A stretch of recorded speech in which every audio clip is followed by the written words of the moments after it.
Hello statistics and welcome back to the video lecture series. Today we are going to be covering measures of position. So what measures of position are is they are used to look at the position of a particular data entry within a data set. So there are a whole bunch of different measures of position, and we're going to be covering in this video something called fractiles and most importantly quartiles. Now, a fractile is a number that partitions an ordered data set into equal parts. The key is that the data set is ordered and it will split it into an equal number of parts. The median is technically a fractile because the median divides the data into two equal parts. Another fractile that we're going to be looking extensively at are called quartiles. So quartiles, there are 3 of them, and they will divide an ordered data set into 4 equal parts. Now, the quartiles, just for short abbreviation, are denoted as Q1, Q2, and Q3. And these are 3 numbers that will divide an ordered data set into 4 equal parts.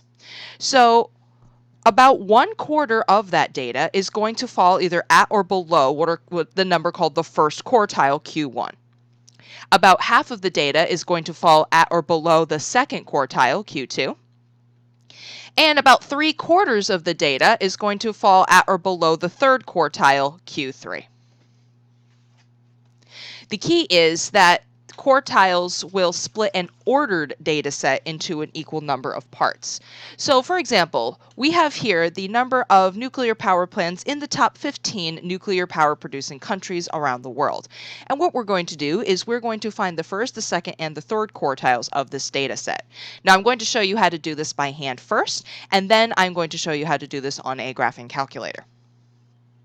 So the first thing that we're going to do is we're going to put the data in numeric order. So we're going to start with the smallest data entry, which is 6, and then we are going to list them all in numeric order. And yes, even if there is a number listed twice, like 16, you do list it twice. And then we have 20 a couple of times, 23, 33, 50, 58, and 104. So then the first quartile that we're going to find is the median. The median is also known as the second quartile because about half of the data is going to fall at or below the second quartile. So the median or second quartile is going to be the halfway point. So we are going to find the middle of this data set, and if you count inward, you get this as the median. So the median is right here at 16, also known as the second quartile.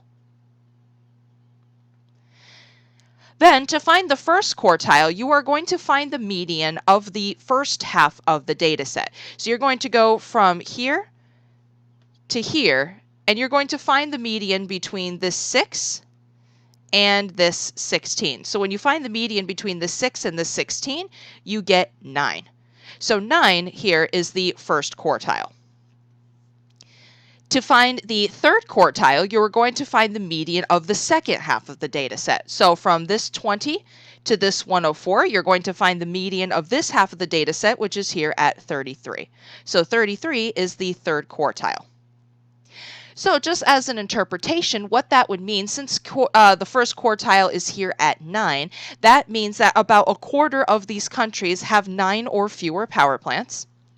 Here at 16, which is the median, this means that about half of these countries have 16 or fewer power plants. And at the third quartile of 33, that means 3/4 of these countries have 33 or fewer power plants. Now, there is a way to find these on a TI-83 or TI-84. This is actually the exact same steps as you used to find standard deviation in the previous video. So that 1var stat feature, which is, second, calculate, and 1var stats, that is also going to give you the quartiles as well as things like sample mean and sample standard deviation. Now, the thing with this is you do have to enter the data into the graphing calculator, but you do not have to put the data in numeric order. It will do it for you. And what you have to do is you have to scroll down and you will see something labeled as Q1, that is the first quartile. median, second quartile, and Q3 is the third quartile. Now, unfortunately, I can't show you this in the same video because, again, my computer's terrible and it will probably crash if I try to. So I'm going to record a separate video on how to find these quartiles on a graphing calculator, and I will leave a link to that video in the description. But what we can do is you can enter this data into the calculator and you can find the first, second, and third quartiles. This data will stand for the tuition costs in thousands of dollars for 25 liberal arts colleges. So I want you guys to, pause this video, go watch that other video on finding these on a graphing calculator, and then come back. All right, so when you do find these on a graphing calculator, you do get the first quartile is 26.5. You get the median, also known as the second quartile, to be 32. And you get the third quartile to be 40.5. So what this means is that 1/4 of these colleges costs $26,500 or less. To interpret the median, you can say that half of these colleges cost $32,000 or less. And then to interpret the third quartile, 3/4 of these colleges cost $40,500 or less. Now, this range of the data that is between the first quartile and the third quartile, this is the middle portion, about the middle half of the data. This middle half of the data between the first quartile and the third quartile is called the interquartile range, and IQR is the shorthand for interquartile range. And the interquartile range is a measure of variation that gives the range of the middle portion of the data. So it's about the middle half of the data. So the IQR is the difference between the third and the first quartile. So to find the interquartile range, you do the third quartile minus the first quartile. Now, the reason why interquartile range is so important is because interquartile range is actually used to mathematically determine with absolute certainty whether a data entry is an outlier or is not an outlier. There is a mathematical formula that will determine whether a data entry is an outlier or not, and that formula involves the interquartile range. So, to use interquartile range to find outliers, you do need to first find the first and the third quartiles. Then you're going to find the interquartile range by subtracting them. So the IQR is going to be the third quartile minus the first quartile. Then you have two types of outliers. You have the outliers on the low end and you have the outliers on the high end. So you have unusually low data entries and unusually high data entries. For the unusually low data entries, you're going to take the first quartile and then you are going to subtract the number 1.5 times that interquartile range. That will give you some sort of number. Now, any data entry that is less than that number is considered an outlier. Now, for the outliers that are unusually high data entries, what you're going to do is you're going to take the third quartile and you're going to add to it 1.5 times the IQR. And any data entry that is greater than that number is considered an outlier. So, for example, we're going to take the same nuclear power plant example. We're going to find the interquartile range of this data, and we're going to use it to determine if there are any outliers. So, from the previous example, we did get the first quartile to be 9, and the third quartile was 33. So the first thing that we're going to do is find the interquartile range. So the interquartile range is going to be the third quartile minus the first quartile. So 33 minus 9 gives you an interquartile range of 24. So what that means is the range of the middle portion of the data is about 24. Now, we have two types of outliers, low outliers and high outliers. We're going to start with the low outliers. And we're going to use the formula on the previous slide, this one right here, to determine if there are any outliers if there are any data entries that are unusually low. So we're going to take the first quartile and we're going to subtract from it the number 1.5 times the interquartile range. So the first quartile we were given as 9 minus 1.5 times that IQR that we just found. So this 24 is the IQR. And if you do all of this on a calculator, you do get negative 27. Now what this negative 27 would be is this would be the kind of benchmark of any data entry that is less than negative 27 would be an outlier. Well, I mean, it's a negative, so we don't have any data entries this low.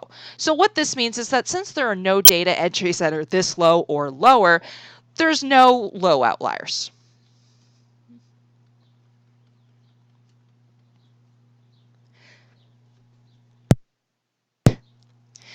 Now for the high outliers, that's got a slightly different formula.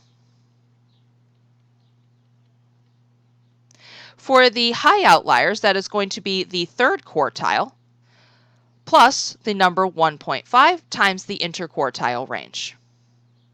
So the third quartile we have as 33, and then we're going to add to it 1.5 times the IQR that we found, 24. And then when you do all of this in the calculator, you get 69. So what that means is any data entry that is greater than 69 would be an outlier. So do we have any entries in this data set that are greater than 69? Yes, right there, 104. So since 104 is greater than 69, that means 104 is an outlier. So we have determined with mathematical certainty that 104 is an outlier. I mean, it was kind of obvious by looking at the data set, but I will warn you that not all outliers are obvious. So 104 is an outlier with mathematical certainty because it is greater than this benchmark 69.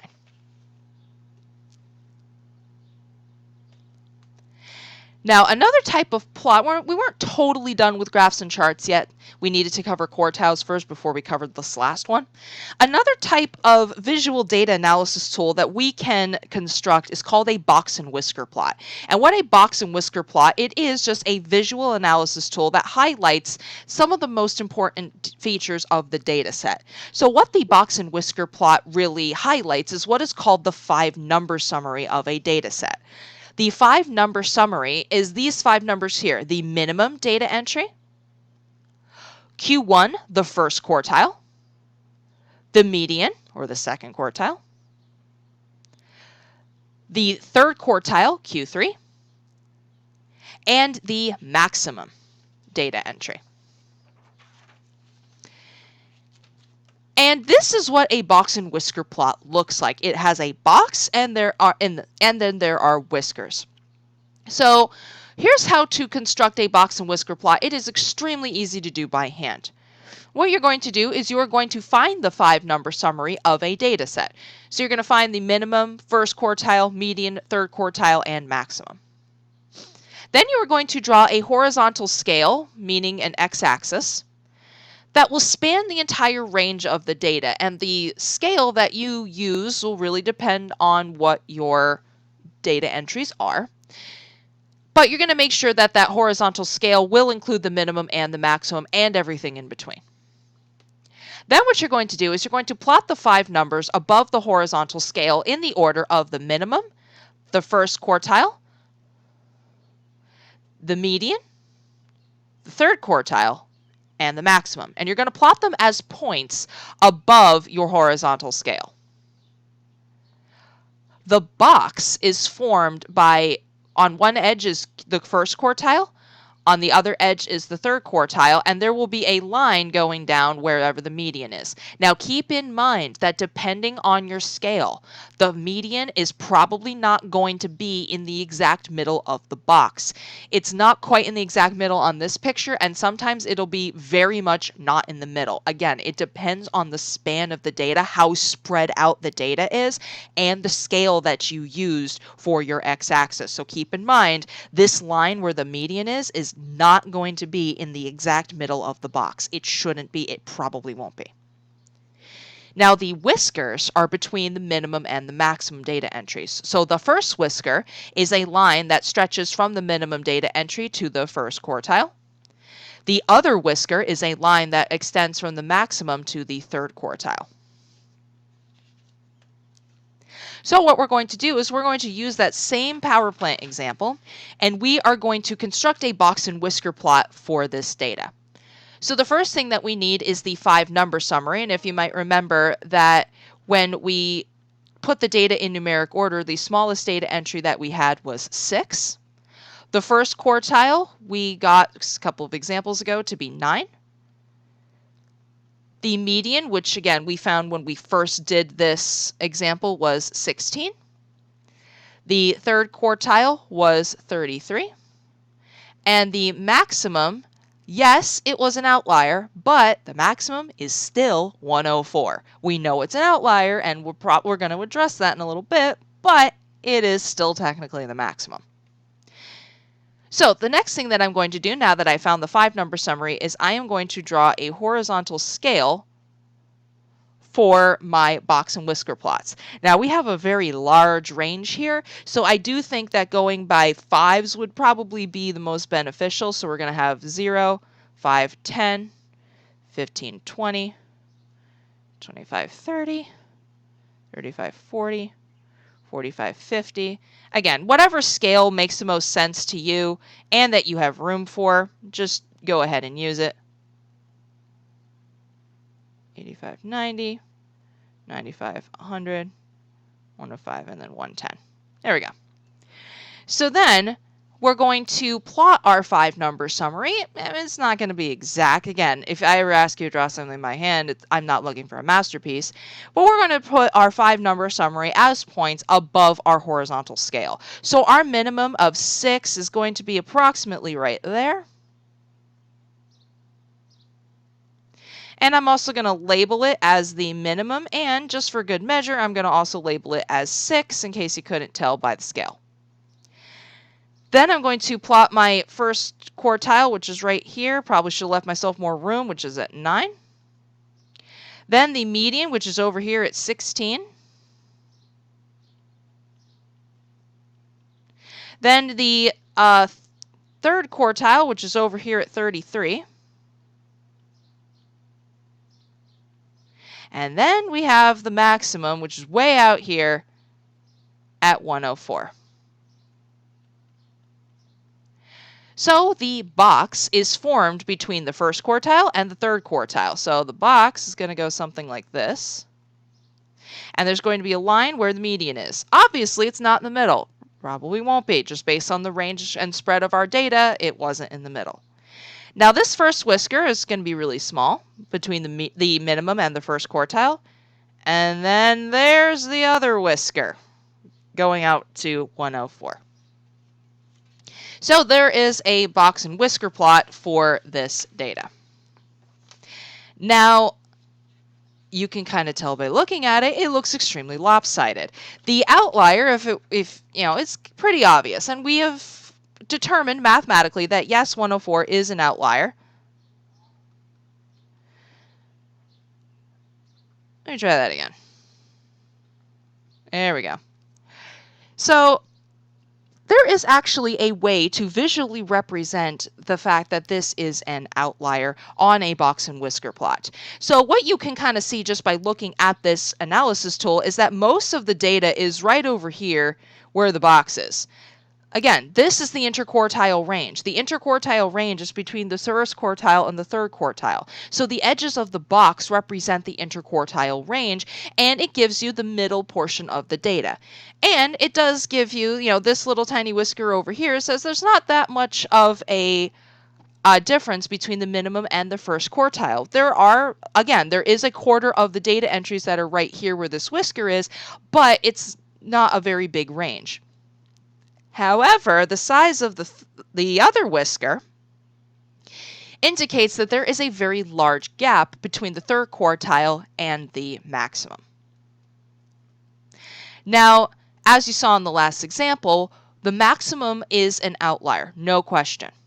So if you take a look at this data, 104 is an outlier. What is the next highest data entry? The next highest data entry is here at 58. So there is absolutely no data between 58 and 104. There's nothing here. So from here to this edge of the whisker, there is a large gap in the distribution where there is absolutely no data. So that's partly why this whisker was so disproportionately large. So since there's barely any data between the third quartile and the outlier maximum, and no data between 58 and 104, what we can do is we can create a modified box and whisker plot to represent the data. So the outlier is going to be represented as a single point. We're not just going to ignore it, and we're not going to get rid of it because it is part of the data set. It is influencing the data, and we do need to represent it as part of the data. But a modified box and whisker plot will isolate that outlier and identify it for what it is, an outlier. And the outlier will be represented as a single point. Now, the whisker is going to extend to the next highest data entry that is not an outlier. So to construct a modified box and whisker plot for this data, again, we're going to have basically the same idea, a horizontal scale. And we have 10, 15, 20, 25, 30, 35, 40. I didn't give myself enough room. Maybe.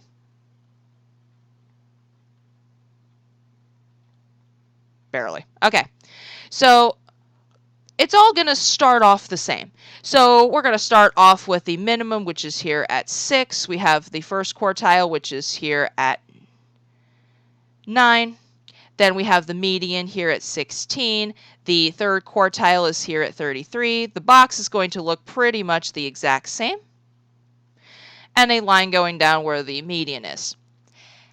However, in a modified box and whisker plot, we're going to represent this 104 as a singular point. So I'm just going to label it as 104. It is technically our maximum. But to represent that there is a gap in this distribution, the right whisker is going to only extend to the next highest data entry. So the next highest data entry apart from 104 is 58. So 58 is approximately right there. And the whisker is only going to extend to 58. Now, this large gap of nothing between 58 and 104 visually represents the gap in the distribution or the gap in the data. So it does indicate visually that there is absolutely nothing between 58 and 104. However, 104 is there, so that's why it is represented as a singular point. And the box and whisker plot, now, I mean, it is still a little lopsided, but it's a lot better than it was. So we have the third quartile and 58, and there is data between 33 and 58. There's not much, but there is data between those indicated by the whisker. So that is all that we are going to cover in this video. We're going to cover the second half of this section in another video where we're going to talk about percentiles and the z-score. So stay tuned for that. So thank you all very much for watching, and I will see you guys in the next video. Bye-bye.